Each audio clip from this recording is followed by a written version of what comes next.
Hello. I've got everything I want. How are you doing?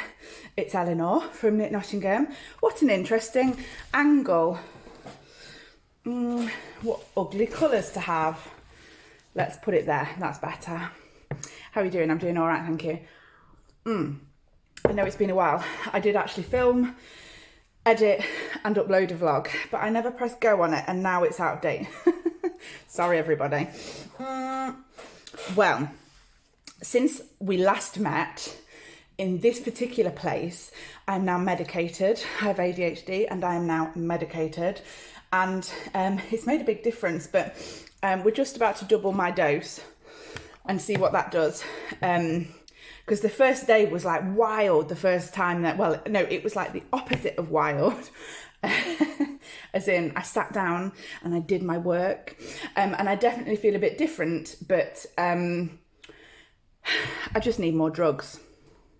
Other things that have happened, things that I was promoting on the last vlog were the 12th birthday party was on Saturday, the 4th of September, 3rd of September, don't know. And it was, oh God, fantastic. It was so lovely. It was probably, well, I don't know. I always say, oh, was it my favourite? I don't know. I really enjoyed it. It was a lot less stressful than usual. And part of that, I think, is the medication. I didn't find the lead up to it as stressful. But part of that is I chose not to move the entire shop around. I'm not sure whether I'm going to do a whole shop swap around. I don't know. I definitely want to bring the winter stuff like further forward, but does it need to be done in one big day? I don't know. And I feel like this summer I've remembered, because we had 2 years off and I sort of forgot how to run a shop. This summer I remembered that I have to move the shop around a bit, like it can't just be the same all the time. So I've already moved some bits and bobs around, and I tell you what, it really helps to show people kind of what's going on, like what's available. Like it just shows yarn in a different light, which is great. So maybe if we do that every now and again, because most of our customers I think are relatively regular. So one big swap works for some people, but I think the regular people like lots of little swaps will work for them. And I'm also working through bringing in some new suppliers and stuff. I've got a few that are on my radar, but obviously with summer having gone, I haven't got loads of money in my pocket, so I'm doing that a bit at a time as well, and that's interesting, which is part of what I'm coming to talk to you about today. Those that were at the party will know about this, and those that weren't at the party, well, here I'm going to tell you about this. So this is the return of fibre spates, and when we first moved to the shop, we got fibre spates in. Fibre spates in. What did we have of fibre spates? I can't really remember. There was a lace weight at one point. There was socks, yeah, and there were loads of books. They've got some great books. I think they're the ones that do the crochet project books. I don't know if they still are, but I think they were. Which are really interesting crochet books, which is great because we are always looking for new crochet patterns, because as you know, probably, maybe you don't, but I'm telling you now, there's not as many crochet patterns as there are knitting, and what there are in terms of crochet patterns is not always the greatest. So I'm looking at them to kind of fill in a gap. We are letting our European suppliers go. It is too much trouble now, the tax, but also the faffing around with paperwork and stuff. I find life to be hard enough as it is, and I really think that we've absolutely, as you know, what I believe, we've absolutely messed up here, and I think that that's starting to become obvious. And it was really interesting speaking to somebody on Sunday, and I'll talk about this in a second, speaking to somebody on Sunday, and she sort of, I think a lot of retailers, because of the situation that we've been in, are trying to hide it a little bit, because things have been so tough for so long, that we're all trying to put on a face like, yes, this is okay, because you don't want to doom and gloom it, do you know what I mean? Like, things have been really horrendous this summer. Everything that everybody is going through, plus retail on top of that. It's just been absolutely horrendous. But the thing is, if you carry on talking about it all the time, everybody gets bored of it. You get bored of it yourself. And it also becomes depressing. And I think that's part of the reason why I have pulled back a bit. I remember in 2016, when the Brexit vote happened, I had a couple of months where I didn't do vlogs at all, and there was like a comeback vlog, and then I got back into the swing of it. And I think partly that's probably why I've pulled back a bit, because I've just found nothing to be like joyful, really.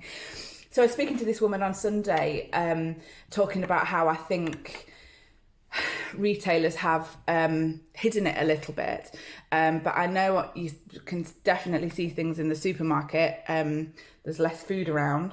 I'm sure we'll all be fine. I know I'm going to be fine. Like, I've got a fair bit of cushioning. But yeah, I think Brexit has got a lot to answer for. So I am looking to reduce the European suppliers, and I'm going to go with the British suppliers. But before everybody claps their hands and is very excited about that, this yarn here from Fibre Space, this small British company, is made, of course, in Peru. So, I mean, that's great. I don't mind. I think things made in foreign places are fine, including people, and I am happy to have them in my country. But yeah, I don't think we're all of a sudden going to have a renaissance of British manufacturing. I think it'll take a lot more than Brexit to do that.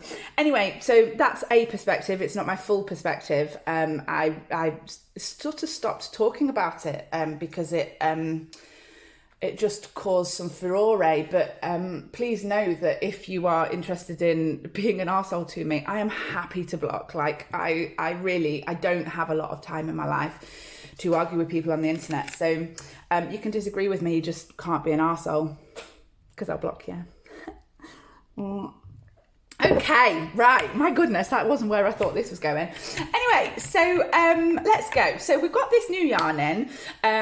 We've been asked a lot for mohair recently. There's a few things that we've been asked for, quite a lot of it we've already had in before, and then when we get it in, it doesn't sell. I've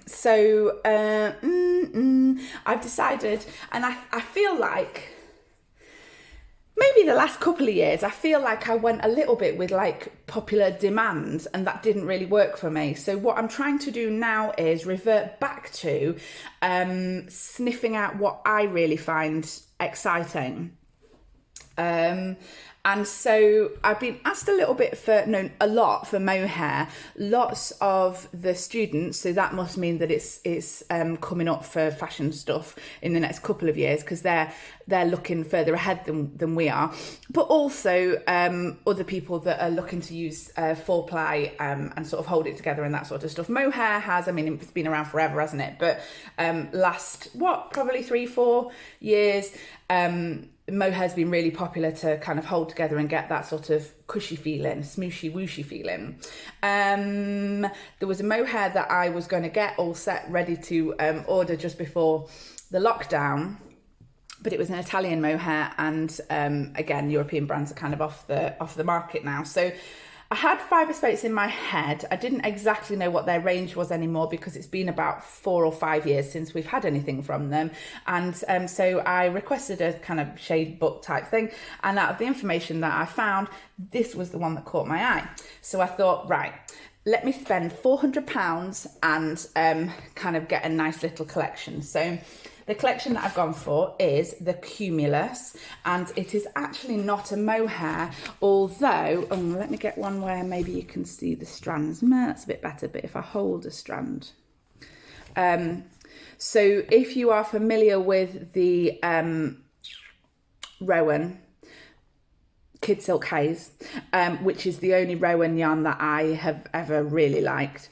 I think it's a great yarn. We won't stock Rowan. I'm not interested in stocking Rowan. They're in John Lewis. I don't know if I can stock, look at my hands. I don't know if I can stock Rowan, but I'm not interested in stocking Rowan because the only thing that I like is the Kid Silk Haze. But anyway, so if you're familiar with Kid Silk Haze, it's very much like that. It's that sort of thin, silky core and then the fluff around the outside. But the fluff in this one is baby Sori alpaca. The silk is mulberry silk. Mulberry silk is just what the silkworms are fed on. And I think. The baby Surrey alpaca, do you know, I haven't even looked into it. I am allergic to alpaca. And King Cole brought out Timeless Chunky and then Super Chunky, which I adore. And I made myself a jumper in the Timeless Chunky. Yeah, it's a jumper really. It's an unusual shaped jumper, but I made myself a jumper in it. Gorgeous, absolutely gorgeous. Love to wear it, love to see it. It's very warm, and I was okay knitting it, and I was okay wearing it. So I thought, oh, maybe my allergies are over. And every time that I talk about this, people are like, oh, but alpaca's hypoallergenic. Well, like, tell that to my nostrils. So maybe it's not an allergy, maybe it's a sensitivity, and I don't care. It makes me sneeze. It's horrendous. Anyway, but allergies come in 7-year cycles. So I thought, right, maybe this is my 7-year cycle. Maybe it's over. No. I am allergic to, what's it called? Alpaca. But I seem to be okay with it in the shop. It's just when I'm knitting with it, and I am knitting with it, and I'm knitting a dress in it. So I'm going to show you that in a second. But I'm just taking antihistamine soon. So that's fine. Right, okay, what am I talking about? Oh yeah, so I was going to do some research about what baby Surrey alpaca is, but actually I haven't done that because I've never been interested in alpaca before, so why would I have researched it? But if anybody has some clues about what baby Surrey alpaca is, then go for it. You can let me know. Oh, you know, before I totally mess this up, this is the display as it's in the window, which is cute. And in the middle there's a book, which I'm going to show you. So I actually ordered 10 colours. One of the colours was out of stock. It was a grey colourway. And they said that they'd swap it to a different colour, and then they forgot to, and I said yes, and they forgot to swap it to that colour because they were in such a rush to get it out to me on time. So I am not moaning, but we've only ended up with 9 colours. And I sort of based it on a rainbow, but it's quite a kind of dull looking rainbow. But if I'm going to go in the rainbow order. So we've got this colour. Does it tell you the name of it? Oh, it does. So this colour is Plum. And I think it's exactly what you would expect in a plum. The core is a little bit lighter, and then it's just a sort of gorgeous kind of jammy, deep, velvety. Oh, it's beautiful. This colour is ruby red. And you can't get this, so don't get too excited. You'll be able to get it soon, but I have bought all of this because of the thing that I'm making, and I'll show you. And it is an absolutely beautiful ruby red. They're actually very similar, and I think held together or stripes, that would be In one of my first knitting books that I bought, it's a Rowan knitting book, there's a really simple striped scarf in the Kid Silk Haze, and those two striped together would be delicious. The actual original colours are closer to those two. We'll come to those in a second. This one's one I bought for other people. It's called Rust. I don't hate it, right? But it's a little bit beigey for my feelings. It's a ginger colour though. And I think held together with a brown or a ginger or an orange or maybe a mustard, something like that. And it is, I mean, that's proper autumn. And again, the core of it is quite a bit lighter than the kind of fluff of it. This colour, gorgeous. This is a new colour. I mean, they're all new to us, but this is a new one to them. It's called Coral, and it is truly coral. It's quite bright, actually. And it leads me into this colour, which is, I do not know how to say it. Spagnales. I don't know what that means. And it's a lurid, gross, disgusting green. Mwah. And again, I mean, this held with various different greens. There's other greens in the shop. I'm going to say a lot about holding stuff together, but you can use this on its own, you know. And while it is very thin, I mean, the sort of core of it, you'd probably use with like maybe a 2mm or something like that. But actually, you don't use this on the whole with a 2mm. You would use it with like a 4mm or a 4.5. That's knitting and crochet to make that really sort of open fabric, and it makes a sort of kind of lofty, lacy, but it's warm because of the fluff and because of the alpaca. Alpaca is super duper warm. So there's those two disgusting colours together. I love them. And then let me bring in this colour, which is called, teal. And that is truly, it's very jewelly. Yeah, it's quite a good, it's perhaps looking a bit darker than it actually is, but like, gorgeous. I can just imagine that in a really simple jumper, kind of colour block. So maybe that as the kind of main body, and then one colour teal and one colour coral sleeve, something like that. Very nice. Right, okay, let's put those in. And now these next three colours are really colours that I also bought for other people, because I'm not just buying for myself. This is water, and it's a slightly tealy, as in it's got that sort of glacier type kind of greenness sort of to it, but it's a blue-grey. But it's just got that little hint of something tealy about it. It goes beautifully with the teal. Can you see that? And then this one is called Silver Green. There's not an awful lot of green to it, although it is sort of, again, on the way, it's got that slight grillness. It's got that slight greenness. Those three together, like, wow. That as a sort of colour block sweater, a colour block dress.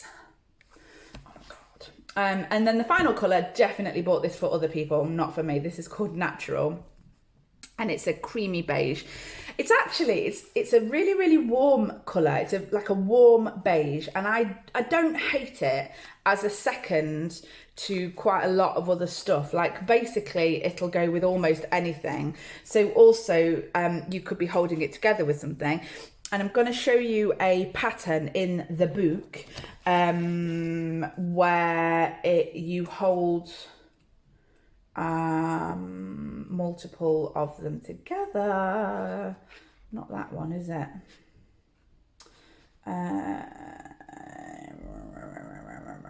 No, not that one. This one. It's called the Bee Cloud. Can you see it? So it's just a hat, but you hold two colours together. So basically you want to choose like three colours of the, I don't know what to choose. Three colours of the, let's go there, there and there. Oh, that's quite Gem Western.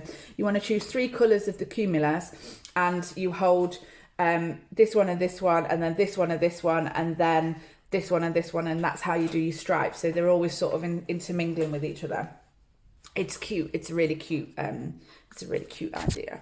And then there's also, so there's 5 different designs in this book. Then they all use the Cumulus, but they don't all use only the Cumulus. So for example, these sweet little fingerless mitts. I mean, they're gorgeous, aren't they? Are made using a 4-ply and the Cumulus together. So it's a 4-ply that we don't stock, but I mean, we've got a ton of 4-plies.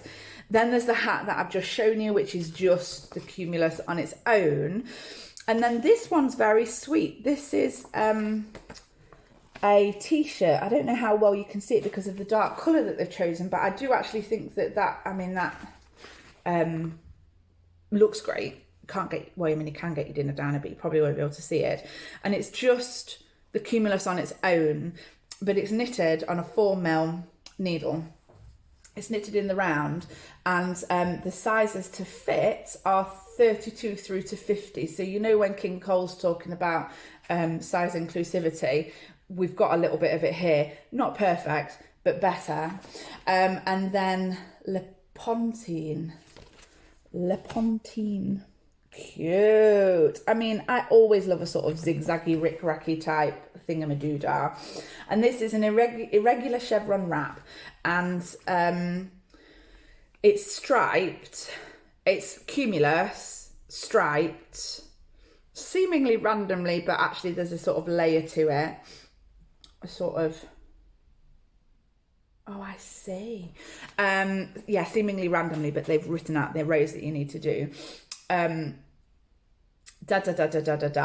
4-ply and the Cumulus. So again, we've got 4-plies that would work, but I'm also wondering in terms of texture, matching it with something like the Cotton Smooth, you know, something that's like that bit heavier, super duper smooth, absolutely the opposite of this, which is like a cloud. And like there's certainly colours in the Cotton Smooth that would match with some of these. So like that is an obvious one. There's a silver in there. There's a sort of beigey brown, and I wonder whether that might look cute. And then also you need 4 balls of the Cumulus, so you could mix and match some colours in there. Okay.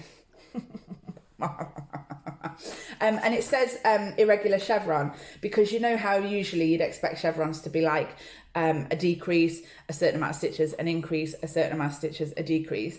It's not. The amount of stitches in between each chevron is not the same. So the endings are irregular. You'll need to keep your wits, not really your wits about you, that's not quite the right word, but you'll need to probably use stitch markers. You can use your eyeballs, definitely. And then this final one is the, it's a shawl, which is kind of, I think, what you'd expect with this yarn. It's a nice shape. It's a sort of kind of crescent shape, but it doesn't go to a full point at the end.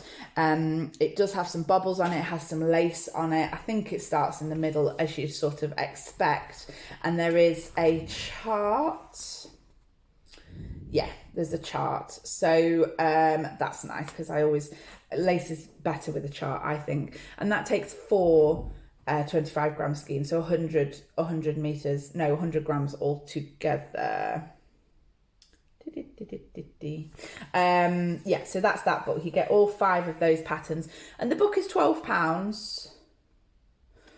So that's £2.50 per pattern. Oh, so that's pretty good value, I would say, for those sort of high quality patterns. A whole shawl, a whole garment. I mean, already you're looking at, if you were buying it singly on Ravelry, you'd be looking at about £8-9, wouldn't you, at that point? So then you've got your mitts, your hat, and the, well, actually that's, I guess that's another shawl, isn't it? The sort of irregular striped one is the one that I was thinking of. Now let me put these back in some sort of order. So the wool itself is, can I put this back in order? Yes, I can. I know what I'm doing. So the wool itself is £6.50. So it's 74% baby Suri alpaca, 26% mulberry silk. Did I say £7.50? I meant £6.50. It is £6.50. It's hand wash, obviously, and dry flat. The needles, this is interesting. It says variable, somewhere between 3 and 5 mil, and I think that's about right. Oh, apparently you can iron it. I don't know what half of these symbols mean. It does dry clean. And they do give you a gauge, but they say it varies wildly, and I think that that's true. It's the sort of yarn that can knit at a lot of gauges, basically. And I will be doing some sort of lightweight shawl or something to show off what it looks like. In fact, I'm just wondering whether I do that garment for the window. But first, before I do any of that, I do myself a garment. Because I'm selfish and I don't care about that. So let me show you. So I knitted a sample for the shop in a brand new King Cole yarn, a pure wool, which I'll be talking to you about soon. I didn't have enough time to block the sample, so it's blocking currently, which is why I'm not talking about that. Well, actually, also I want to talk about this. So that's at home blocking, and it really was, especially towards the end, it was a bit of a sort of labour of love, you know, when you just have to be like, right, I'm sitting down, I need to be knitting. So I was knitting a lot on this thing. So and I finished it about 11 o'clock on Friday. So come Saturday, I was like, what shall I make? What shall I make? And I sort of knew I wanted to make something with the Cumulus, but I also knew I didn't really want a fluffy shawly type thing, which was an option. So I decided to make this garment, which is actually a garment from the Wildwood collection. So we'll be talking about it later, probably later in the week, maybe next week. Absolutely beautiful piece. Can you see that shape in there? Like, oh, that's beautiful.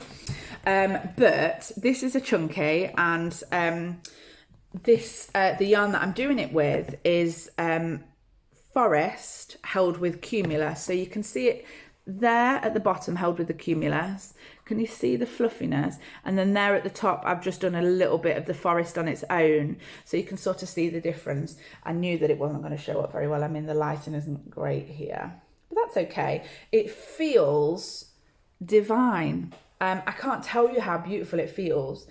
but the tension is quite off. It's not a chunky tension. It is an Aran tension. I guess I would expect Aran tension to be about 4.5, and I'm actually coming out with 4, so that means it's slightly thicker than Aran.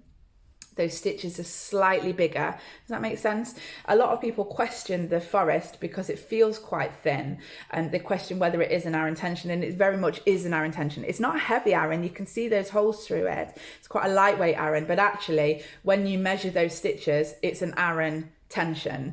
So I put this in it and it made it slightly heavier, and that's sort of what I wanted. I wanted a slightly stiff material, because how I'm going to change this, because of course I can't just knit it, I'm going to slightly lengthen it. I'm going to make I don't know if I've made, I followed the first set of decreases, and then I'm doing them at my own pace, but I want them to be slightly more dramatic. Do you know what I mean? And then I'm going to just go out a little bit. So I'm going to make them come together at my waist, and hers actually finish at her bust. So mine are going to come in here. I'll be changing the, what's the word, like ratio? I think I'm doing every 8th row now, currently. I'll be switching it to every 6th row, and I might even go every 4th row to get it to come in quite dramatically at the waist, and then I'll probably go out a little bit at the bust. I'm not doing those sleeves. It's a sort of drop shoulder, can you see? So I'm just going to leave it like that, and I'm going to wear this with leggings or tights. Still going to be quite short, like it's not that much longer than what she's got. And I don't really know what to do about the neck, but I don't have to worry about that just yet. So that's how I'm changing that. But I mean, I just thought that was such a cute piece. There's another piece from this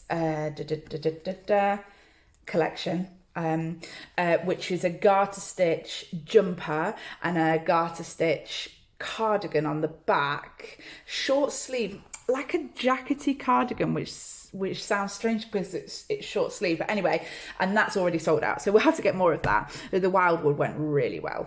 You could hold this with the wildwood as well, which is sort of what I was kind of looking to do, but then I realized that would be super duper duper warm. This is going to be warm in itself because forest is already a warm yarn actually, and obviously the alpaca in this and the fluff is going to mean, and the fact that it's quite stiff is going to mean that it's a super warm. So I'm looking at the winter, I'm looking at staying warm. So that's what I'm doing, and this is as far as I've got. Where am I? I was getting my eyes tested today, so you know when you're sort of knitting and also just not wanting to make anybody late when they call your name. So I'm up to there, and there my decreases are, you can't really see, but my decreases are coming up here. They're quite clear in the daytime, in the light time. So I have to have a think about it. Cool. I think that's me done. The Cumulus is currently online. I need to buy some more colours because this is totally out of stock. And then there was the grey that didn't turn up, but we did actually get charged for it. So I definitely want to put another order in, and I feel like there's a few colours missing from the range really. Although I do, for a first range, I'm really pleased with it, and it sold really nicely, and I'm excited for all the people that ask about mohair, especially because of the price differential. Now I don't know because I can't tell because I'm filming, but I know that the kids silk haze is a lot more expensive, maybe more like £9-10. So to have something that's a similar sort of texture, but at that quite a bit lower price point, I mean that's really what Knit Nottingham is about, isn't it? Like making beautiful things, but not costing the world, I suppose. Okay, thanks for listening. I'll see you soon. Mwah!